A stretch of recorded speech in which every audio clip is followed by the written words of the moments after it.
নমস্কার, আমি ডক্টর শোভন বিশ্বাস। আমার কনসালটেন্ট ফিজিশিয়ান। এসে গেছি আবার একটি নতুন ভিডিও নিয়ে। আজকের ভিডিওর বিষয় কনস্টিপেশন বা কোষ্ঠকাঠিন্য। দৈনন্দিন জীবনে আমরা যে সমস্ত পেশেন্টগুলিকে দেখে থাকি, নানা রকম সমস্যা নিয়ে আসেন প্রত্যেকে। তবে তাদের মধ্যে সবথেকে কমন সমস্যা যদি কিছু বলি, সেটি হলো কনস্টিপেশন। মানুষ নানা কারণে কনস্টিপেশন বা কোষ্ঠকাঠিন্যে ভোগে। কীভাবে বুঝবেন আপনার কনস্টিপেশন আছে? যদি ডেফিনিশন ওয়াইজ বলতে যাই, তাহলে কেউ যদি সপ্তাহে 3 বার বা তার কম মল ত্যাগ করে থাকেন, তাদের ক্ষেত্রে কনস্টিপেশন আছে ধরা হয়।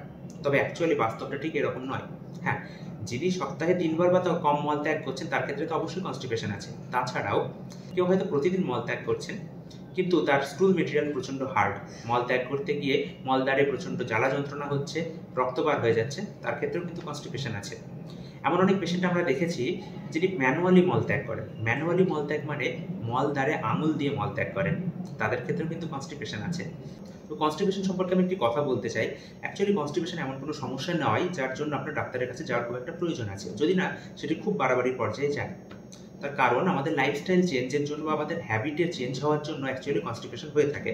তাই আজকের ভিডিওতে এমন অনেকগুলি কারণের কথা আমি বলবো যার কারণে কনস্টিপেশন হয়, এবং সেগুলি হলে আপনি কিভাবে কনস্টিপেশন থেকে নিজেকে রক্ষা করতে পারেন সে বিষয়গুলো আমি ভিডিওতে জানাবো। তাই ভিডিওটি শেষ পর্যন্ত দেখতে থাকুন এবং জেনে নিন আপনার কনস্টিপেশনের কারণটি কোনটি।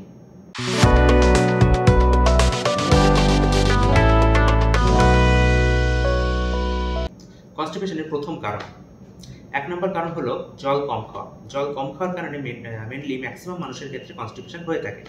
তার কারণ জল কম খেলে স্টুল মেটেরিয়াল হার্ড হয়ে যায় এবং সেটি কনস্টিপেশন ঘটায়। তাই কত পরিমাণ জল আপনি পান করবেন? প্রতিদিন লিটার হিসেবে বলতে গেলে 3 থেকে 4 লিটার জল অবশ্যই খাওয়া প্রয়োজন। তবে যেদিন আপনার খাটাখাটনি বেশি হচ্ছে, বেশি পরিমাণ ঘাম ঝরছে, সেক্ষেত্রে কিন্তু আপনার জলের পরিমাণও বাড়াতে হবে। আরেকটি বিষয় বলতে চাই, খাওয়ার আগে আর খাওয়ার পরে কখন আপনি জল খাবেন। খাবার খাওয়ার আধ ঘন্টা আগে জল খান, খাবার খাওয়ার অ্যাটলিস্ট 40 মিনিট পরে জল খান। খাবার খেতে খেতে কখনোই জল খাবেন না, সেটি আপনার ডাইজেশনে সমস্যা করবে এবং আপনার কনস্টিপেশন ঘটাবে। আরেকটা জিনিস মাথায় রাখবেন, সকালবেলা ঘুম থেকে ওঠার পর প্রথম যে জলটা খাচ্ছেন, সেই জলটি ঈষৎ উষ্ণ জল খেলে আপনার ডাইজেস্টিভ সিস্টেমের জন্য খুবই ভালো। কনস্টিপেশনের দ্বিতীয় কারণ, যারা বসে বসে কাজ করেন, যাদের বেশিরভাগ সময়টা বসে থাকতে হয়, তাদের ক্ষেত্রে কনস্টিপেশনের হাই চান্স থাকে। কাদের ক্ষেত্রে? যারা কম্পিউটারে কাজ করছেন, যারা ওয়ার্ক ফ্রম হোম করছেন, তাদের ক্ষেত্রে কনস্টিপেশনের একটি হাই চান্স থাকে। সেক্ষেত্রে আপনি কি করবেন? কাজের ফাঁকে 3 থেকে 4 মিনিটের একটি ব্রেক নিন।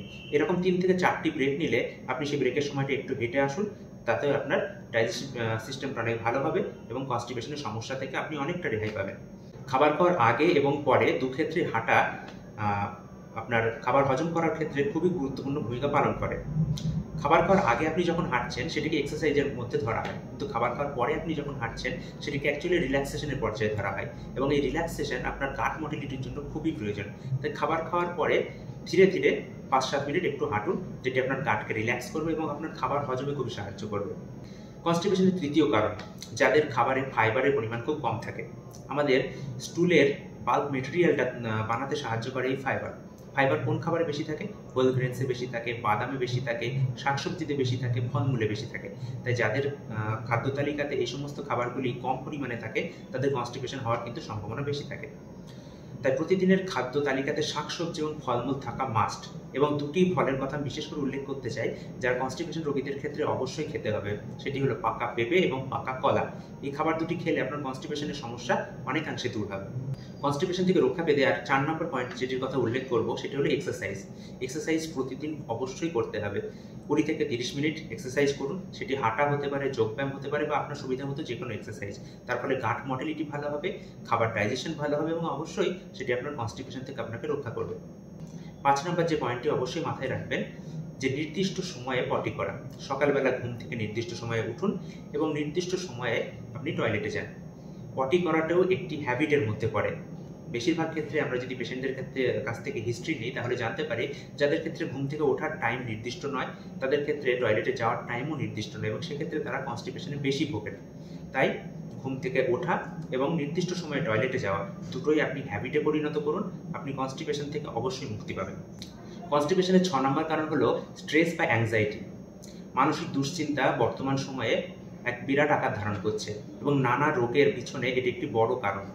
মানসিক দুশ্চিন্তা বা অ্যাংজাইটি, স্ট্রেসের কারণে গাট মোটিলিটি ভালো হয় না, খাবার ডাইজেশনের সমস্যা হয়, এবং খাবার ডাইজেশনের সমস্যা হলে আপনার কনস্টিপেশন হতে বাধ্য।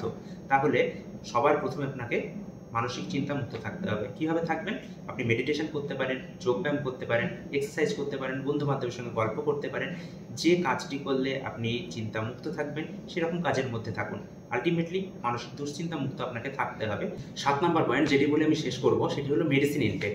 বিভিন্ন পেশেন্ট বিভিন্ন রোগের কারণে বিভিন্ন মেডিসিন ইনটেক করে থাকেন এবং এমন কিছু মেডিসিন আছে যে মেডিসিনগুলি খেলে আপনার শরীর থেকে বেশি পরিমাণে জল ত্যাগ হয়, যার ফলে আপনার শরীরে জলের ঘাটতি ঘটে এবং কনস্টিপেশন হয়।